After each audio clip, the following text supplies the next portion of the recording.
When Sony announced the PS5 Pro in September last year, I remember watching the reveal and throughout most of it being a little bit interested. I guess you could call me as the type of person that would be the target audience. That was until they announced the price. I feel like many people's mouths dropped at that moment.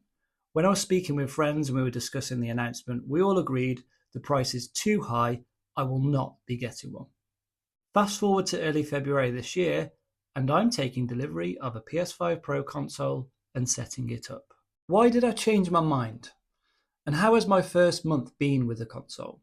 The short answer is not all positive. This video will be very balanced and talk about the pros and cons of the PS5 Pro. This current console generation has seen gamers become accustomed to having to choose between quality mode or performance mode.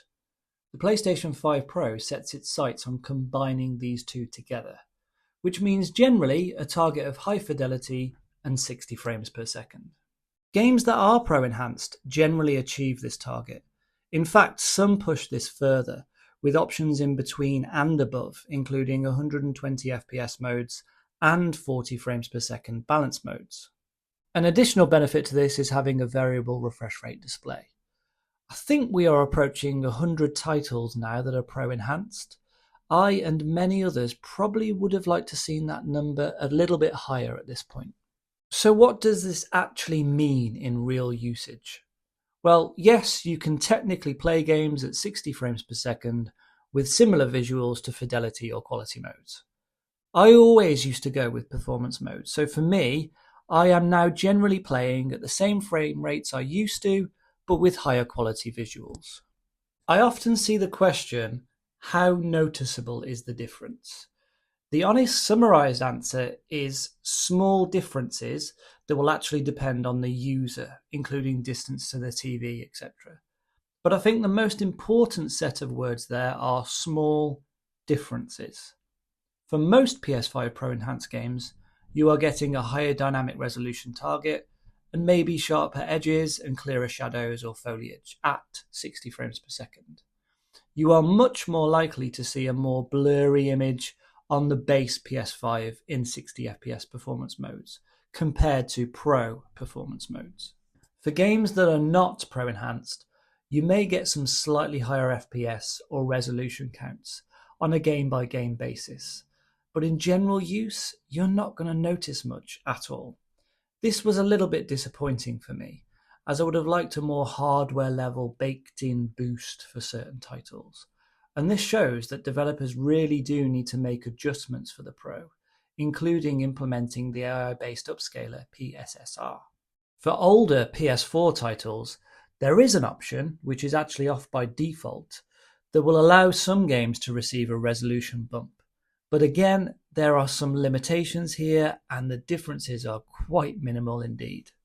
So far, I haven't really made much of a case for the PS5 Pro, but one of the clearer noticeable differences for me were in PSVR 2 games.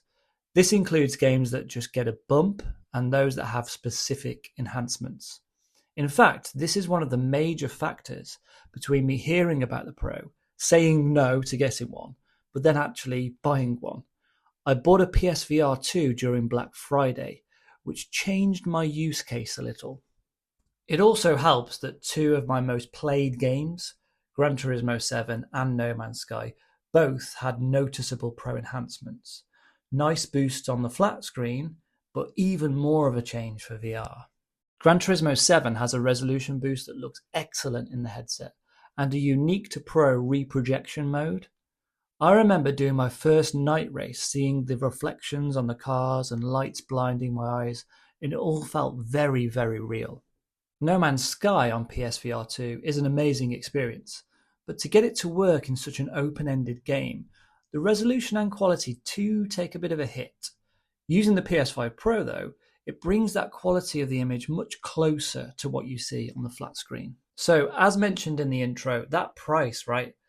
Before I complain more about it, I do think it is worth mentioning how costs of electronics are increasing in general.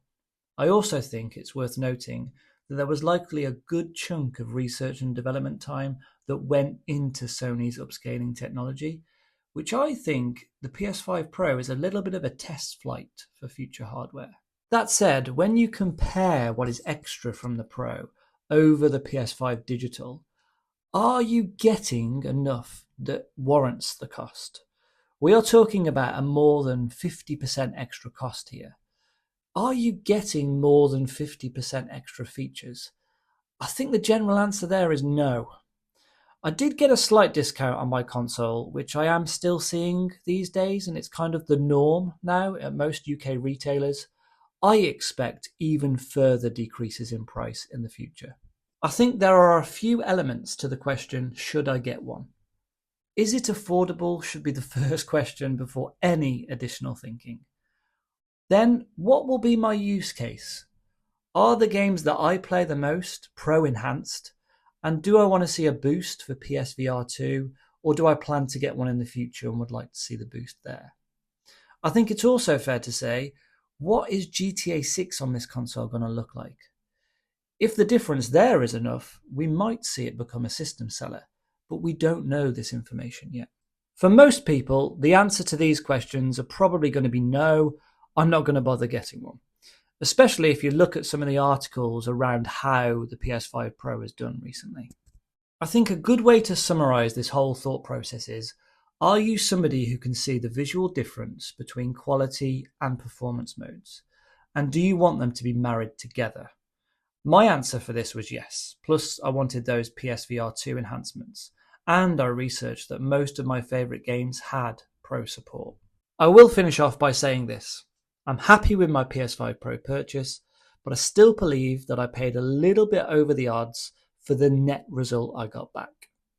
Maybe future major releases might make things feel a little bit more worth it, but I personally believe a price decrease is the best way forward. I hope this video helped create some more informed decisions out there when it comes to the PS5 Pro console. Thanks for watching this log, and until next time, happy gaming.